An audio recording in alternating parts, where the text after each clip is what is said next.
Semarang chatting dan datang.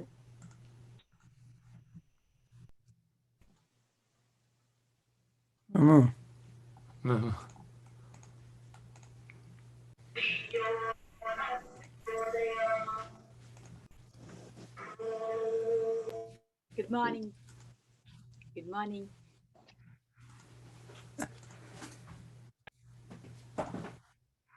Good morning.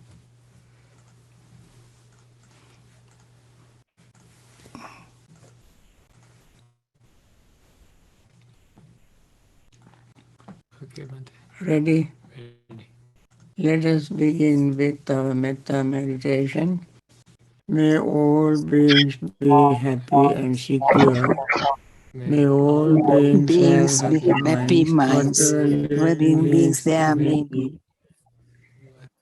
Attention, Weak or strong, weak long, or strong, large, medium, long, short, subtle or visible, gross, visible visible or or invisible, invisible, Visible, living living near near or or near, far, far, far. born born or or coming coming to to birth. birth. May all have happy Happy minds. minds. Let Let no no one Whatever hate living another, or or despise despise anyone, anyone, neither neither from from anger anger nor nor ill ill will will should should anyone anyone wish wish harm harm to to another. another. As a As a mother mother would would risk risk her her own own life life to to protect protect her her only only child, child, even even so so towards towards all all living living beings, beings one one should should cultivate cultivate a a boundless boundless heart. heart. One One should should cultivate cultivate for for all all the the world world a a heart heart of of boundless boundless living loving friendliness, friendliness, above, above, below, below, and and all all around, around, unobstructed, unobstructed, without without hate hate or or resentment, resentment, whether whether standing, standing, walking, walking, sitting, sitting, lying lying down, down, or or whenever whenever awake. awake. One One should should develop develop this this mindfulness. mindfulness. This This is is called called divinely divinely dwelling dwelling here, here, not not falling falling into into erroneous erroneous views, views, but but virtuous virtuous and and endowed endowed with with vision, vision. removing Removing desire desire for for sensual sensual pleasures, pleasures. one One comes comes never never again again to to birth birth in in the the womb. womb. With this metta thought, let us begin our practice of mindfulness. We pay total mindful attention to our breath, noticing inhaling as inhaling, exhaling as exhaling, without using words, concepts, ideas, theories, or trying to manipulate breath, hold breath. Just pay attention to the natural flow of breath in and out. In this natural flow, we can see the breath touching the nostrils, expanding our lower abdomen and chest area as we breathe in. As we breathe out, contracting lower abdomen, contracting chest area, and leaving the breath leaving the nostrils. And these functions, these activities take place every time we breathe in and out, whether we are aware or not. What we are doing here is arouse our awareness of these functions with the intention of knowing, seeing what is happening. All we do is we want to know and see. Know is knowledge, see is vision. When we see, what we know will be confirmed. Know is the theory, see is the practical experience. And when this happens, our breath becomes relaxed, the body relaxes, mind relaxes, and then the desire to hold on to anything will no longer arise. And that is how we let go of our greed. Then, as body, mind, and breath relax, the feeling of metta appears in the mind. Because metta does not arise when the body, mind are rigid, uptight. When there is rigidity, uptightness, anger can take root.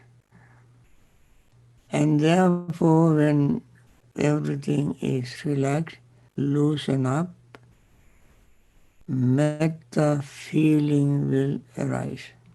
Then anger or resentment fades away. Along with this, also we gain compassion.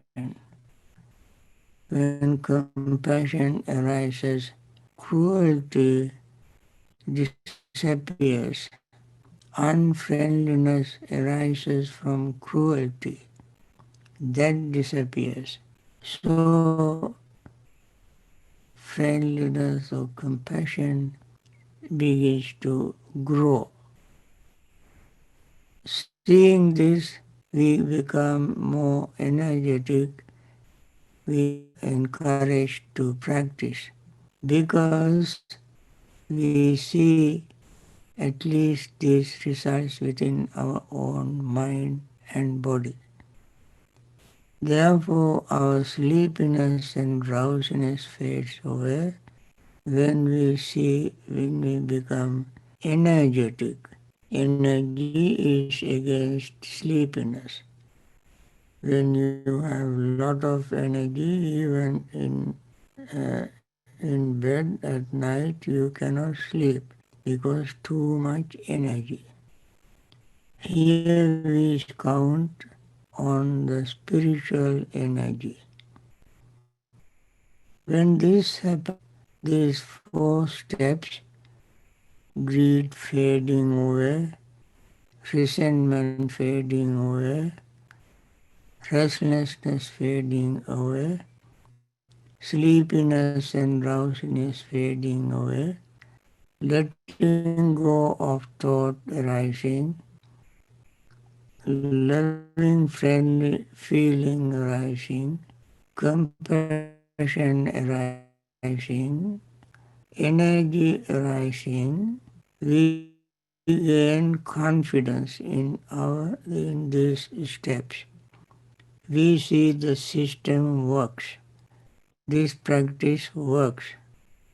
It yields good results.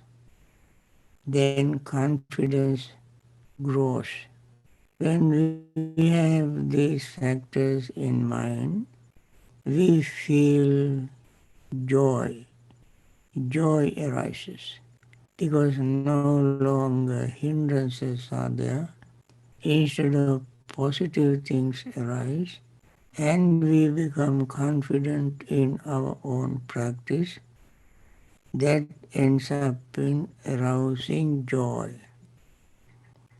When joy arises, it leads to happiness. Happiness arises, then tranquility arises. Very relaxed state of mind arises. Instead of falling asleep at that moment, we gain concentration. This concentration also makes our mind sharper, clearer, and more powerful. So, with this concentrated mind, the mind itself can see rising and falling of form like breath, feeling, perceptions, thought, and consciousness also rise and fall at an inconceivable rapidity. Very quickly they all rise and fall, rise and fall, rise and fall. Ordinarily we don't see them changing, but here we see them rising and falling, appearing and disappearing. That is in one word called anicca. Anicca. They don't stay the same even for two consecutive moments. They keep changing and changing and changing. With this, I like to stop talking and let us continue our practice.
dukkha patta nidukkha bhaya patta nibhaya soka patta nisoka hontu sabbe pipanino. May the suffering be free from suffering. May the fear struck be free from fear. May the grieving be free from grief. So too may all beings be. With this metta wish, let us try to spend the rest of the time listening to the answers to those questions people have asked. Brian will read them. I try to answer them. Dear Bante Ji, I have been meditating on Anapanasati for a few years. I feel the body sensation vibrating in my whole body, sometimes parts of the body, very subtle and rapidly changing. Pleasant mainly, at times unpleasant. I observe them with no reaction, I think. And I see the sensations as anicca, dukkha, and anatta. Is this practice according to what the Buddha taught? I also do some investigation as to cause and effect. Pasa pachaya vedana pasa niroda vedana nirodo, as in pacha samupadaya. And I feel I see it like that. Is it real pragnapanya or am I imagining? And dushtigata, please clarify with explanation. Thank you. It's a very good question. This is what we all experience. We experience uh, vibration and sensation arising along with the vibration, and we become aware of it. We become aware of rising and falling, and that part is correct. At the same time, you said you see anicca, dukkha, anatta. But we have to be very clear about this. Anicca, dukkha, anicca especially is not impermanence in itself. Impermanence is not of something that exists. That means not impermanence of something existing. Impermanence is not there, was not there. It becomes something. It was not existing before. Something not existing before exists due to causes and conditions, and at the same moment it passes away. It is so quickly taking place that you hardly have any time to verbalize, to say this is anicca, this is dukkha, this is anatta. No time to form a word, a concept, idea, theory, no time. Because it happens, it's something that was not there. It arises due to causes and conditions, and causes and conditions also vanish immediately. and what one came to existence also vanishes immediately, and then something else. So, watching rising and falling of vibration, sensation is good thing.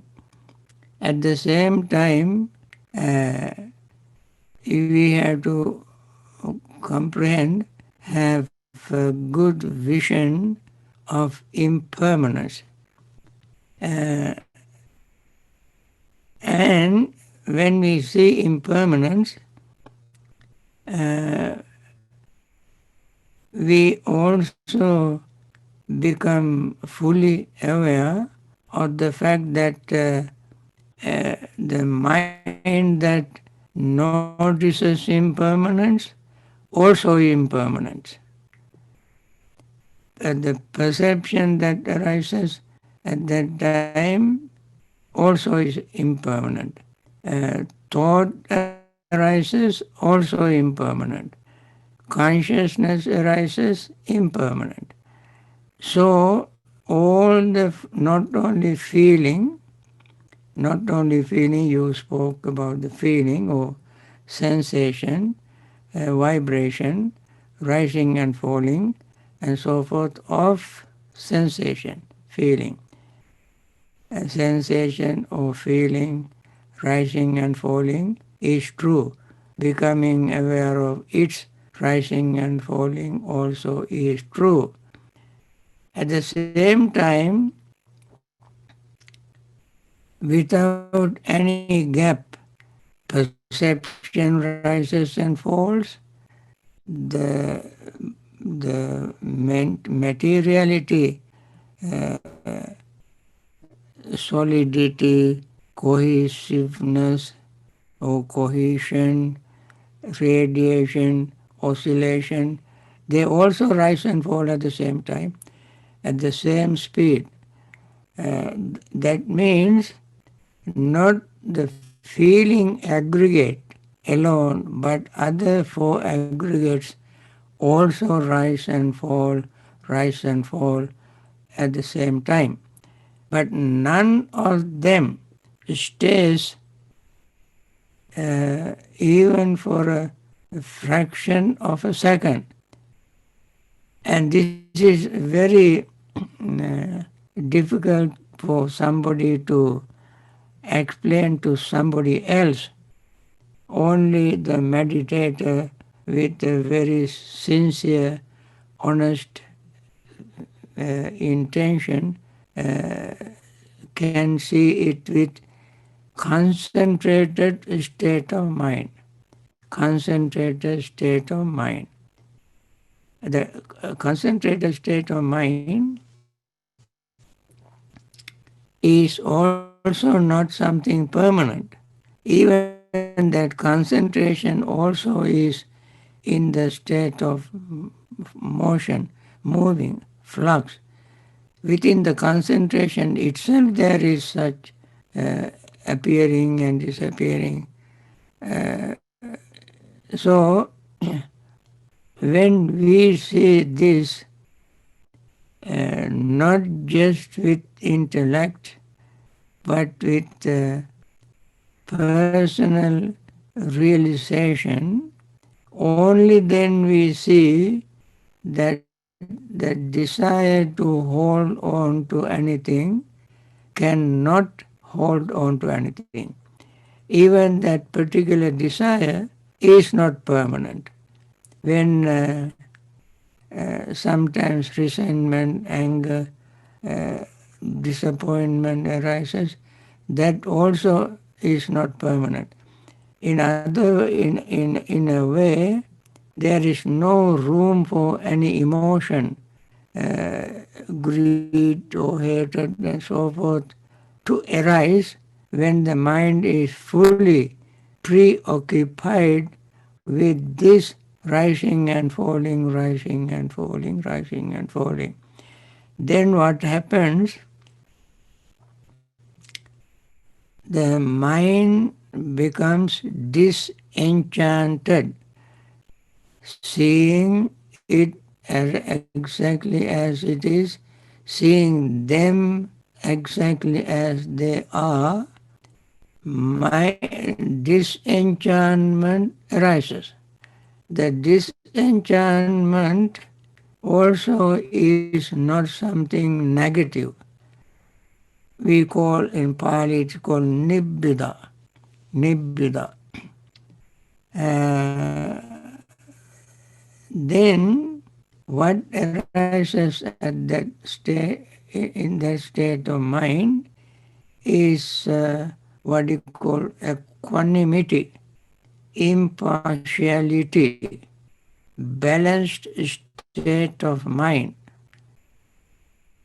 This uh, nibbida arises from seeing exactly as they are.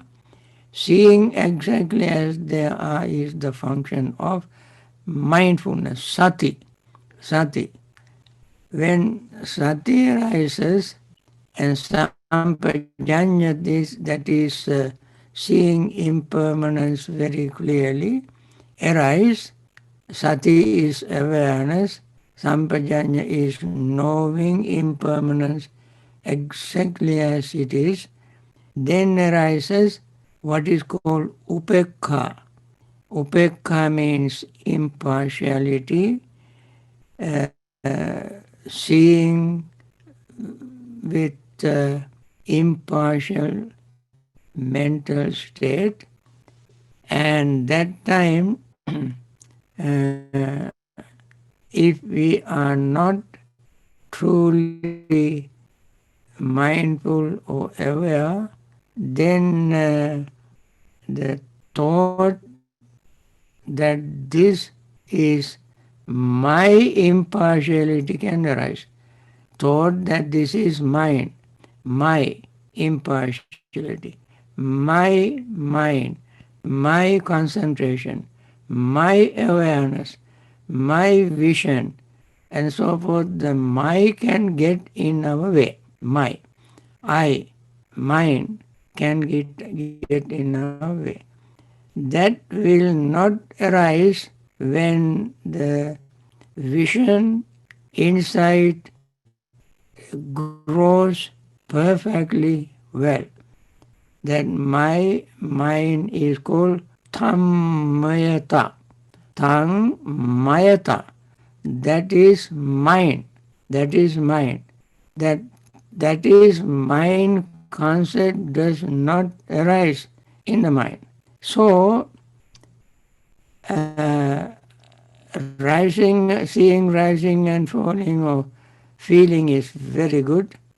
Vibration, experience of vibration is good. At the same time, we have to be very mindful of rising and falling of the five aggregates. And then we have to be careful not to think that, now I am in such and such a state, this is my achievement, this is my attainment, so forth. My mind can get in the way. And that part has to be taken care of, or that part we cannot by force eliminate. That part eliminates by itself. This is sort of automatic function. When one state is perfectly clear and attained, then the next state it takes place. So your observation is good. It is not mithya or wrong drishti, as you said. That drishti is very good, but we have to sharpen uh, our awareness. Okay, Thank you, Bhante. another question. Next question. Bhante, are reaching the jhanas absolutely necessary for becoming an arhat or becoming enlightened? It seems this is so according to the Mahasatipatthana Sutta. Thank you. Now, you can overcome, you have to overcome hindrances in order to make the mind clear. That state can arise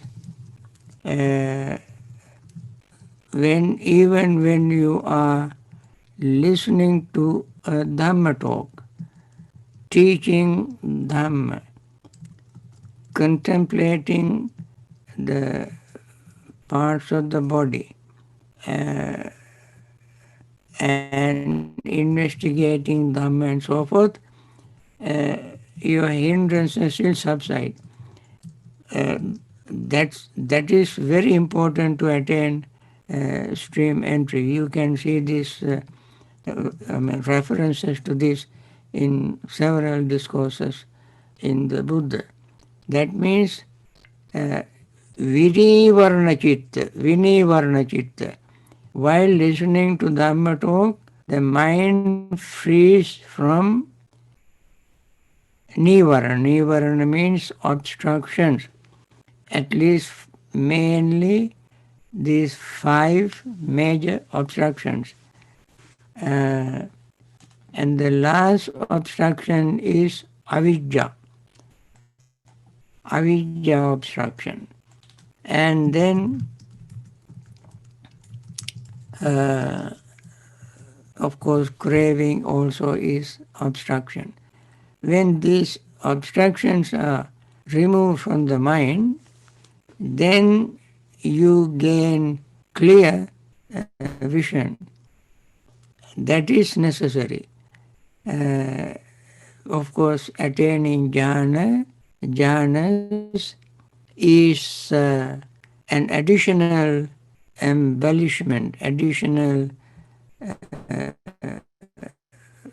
gain. So we know it very well from the text. There is a particular discourse in Samyutta Nikaya called Susima Sutta. Susima Sutta.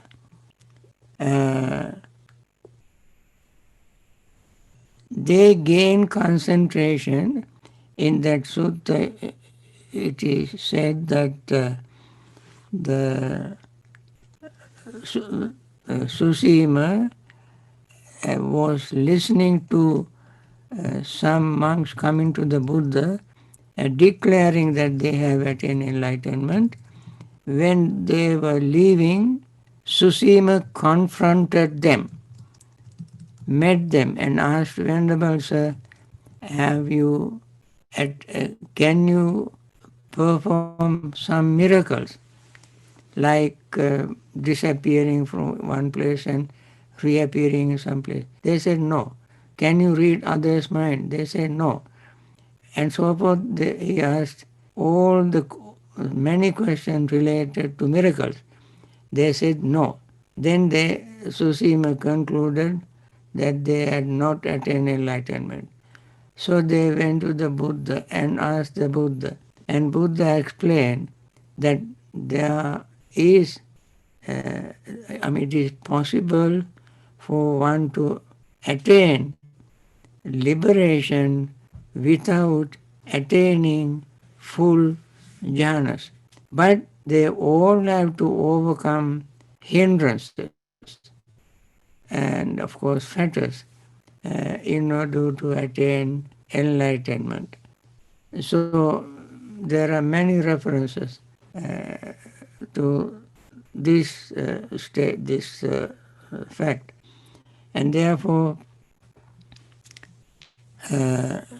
you gain a very high degree of concentration when you pay mindful attention to your breath, feeling, perceptions, thought, and consciousness as they rise and fall, rise and fall, rise and fall.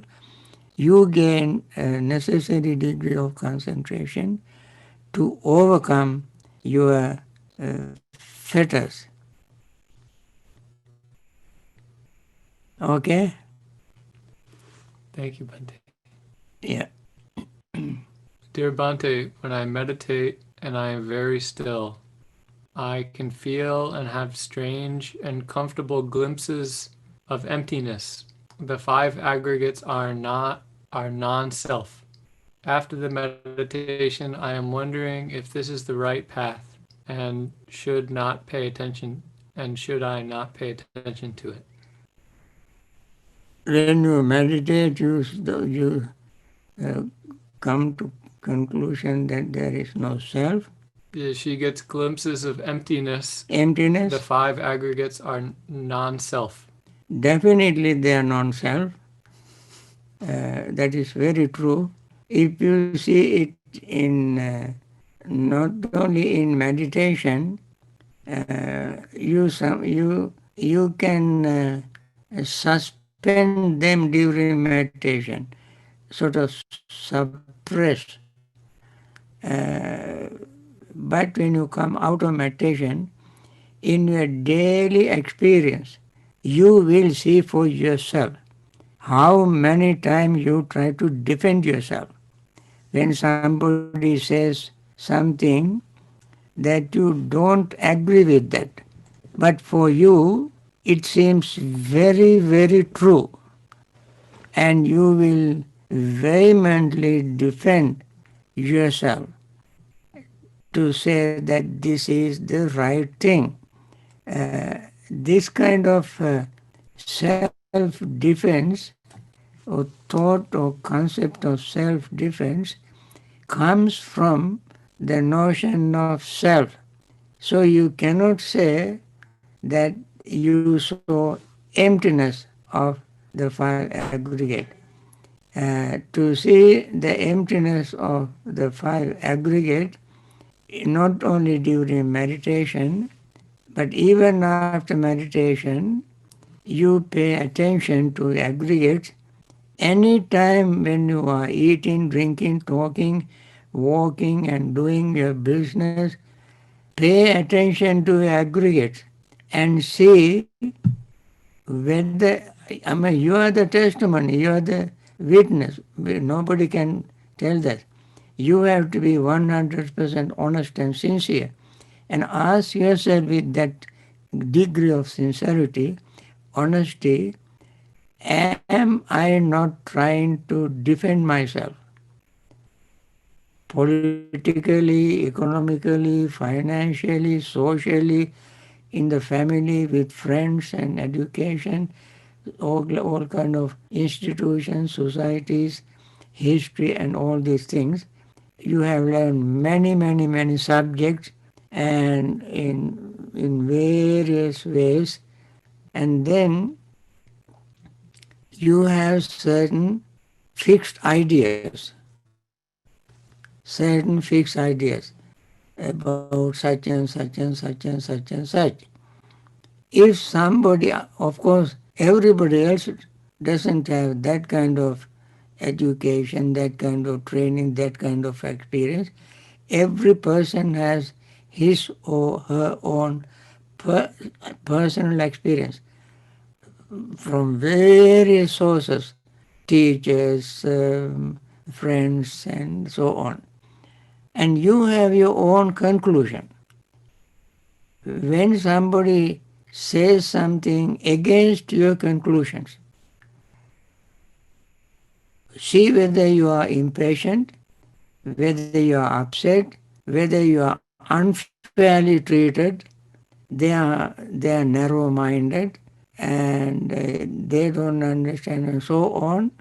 There are certain emotional, mental reactions in you.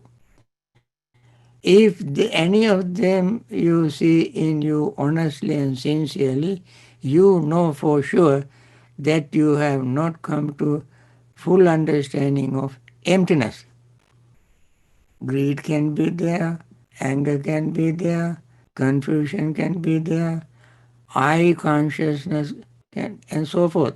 So many things can arise, and you think these people are wrong. I am right. Even this kind of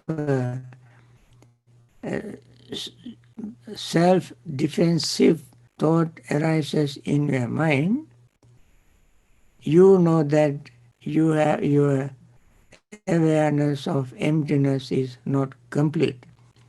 Uh, so,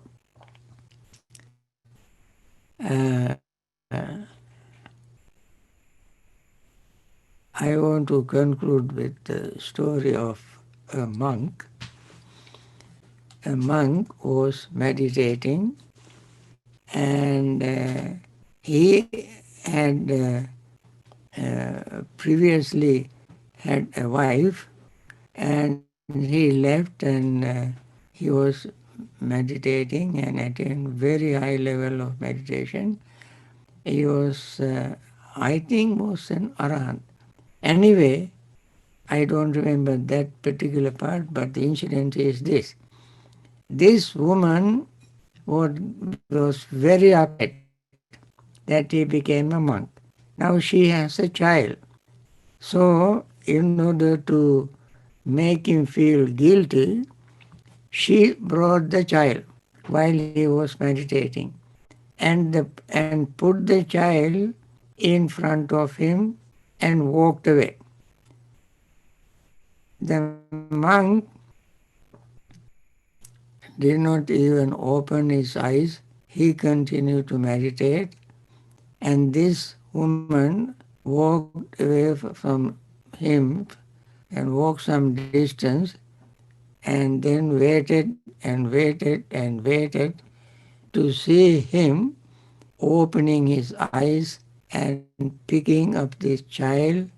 When she said, "Here is your son. I am walking, I am going away." He just, as if he did not hear, did not open his eyes, did not move. He continued to walk. He continued to meditate. This woman walked some distance and waited. He did not even open his eyes. After all, she is a mother. How can she leave, leave the little baby there? So she came and picked the baby. The monk, whether the baby was there or not, it did not bother him at all. When you hear this today, you will be very upset even with me for telling something that monks did most irresponsible. Irresponsible. But that is how, when one sees emptiness behaves, emptiness behaves. I mean, when one sees emptiness clearly, that is how he behaves. And we don't want to say the Buddha about the Buddha, because everybody can say, after all, he is enlightened Buddha, he can behave like that, we cannot, and so on. It happened many times to the Buddha. When Buddha was preaching, a woman came pretending as pregnant, putting some bundle of sticks to her tummy and tied it around. And while Buddha was giving a sermon in front of thousands of people, she came very bravely and said to the Buddha, "Ah, you are preaching Dharma to people. Look at what you have done to me. I have a baby from you." And Buddha did not respond. He said simply, sister, only you and I know that. That's all Buddha said. Of course, it is said that as soon as she got up, very embarrassed, and got up, and then stumbled over something, and the bundle of stick got loose and fell on the ground. So people started beating her. The Buddha said, no, that is not the way to punish her. That is not the way to punish her. The way to punish her is teaching Dhamma. Teach the Dhamma. Not to behave like that, not to do this kind of foolish things. So this is how someone who sees emptiness behaves. So I don't think many people can do that until they attain that state. So with this little story, I want to conclude this morning session, and tomorrow I will uh, continue the talk on Satipatthana Sutta. There are various aspects. Friends, once again, I must remind you, some people send me letters thanking. Don't thank me. Instead of you thanking me, use that time to find questions. That is how you have to do. Don't spend time to thank me. Uh, spend that time, the time you spend to write thanking me, use that time to form a question from what I said. And then on the question day, I can answer the question, and you will get more understanding of the discourse. By thanking me, you don't get any understanding. Okay. Anyway, I must thank you for giving me this opportunity to talk. And friends, we have been practicing meditation and practicing metta.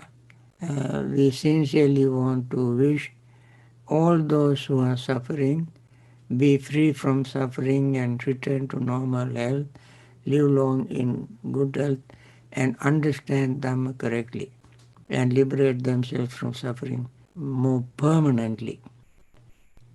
And there are others who have lost their loved ones. They also are practicing Dhamma, understanding Dhamma. That's a very marvelous thing they do, the very great favor they do to themselves. And I wish them continue to do that. And there are some others in hospitals, and they are taken care of by many very compassionate doctors, nurses, and the hospital staffs to help them. And may they all continue their selfless service and live long in good health as to serve the people as long as they can. And then continue their Dhamma work and liberate themselves from suffering forever. There are some others financially supporting. Let them continue their generosity and continue to enjoy their pleasure of sharing and live long in good health to continue that work, plus in good health and attain liberation. Others, leaders, religious and political and so on, various leaders are trying to help their people in many ways wisely. May they continue their selfless service. There are other leaders who are still maybe trying to serve people. May they have courage, understanding, patience, and wisdom to make right, wise decisions to help these people. With this, we want to end this morning's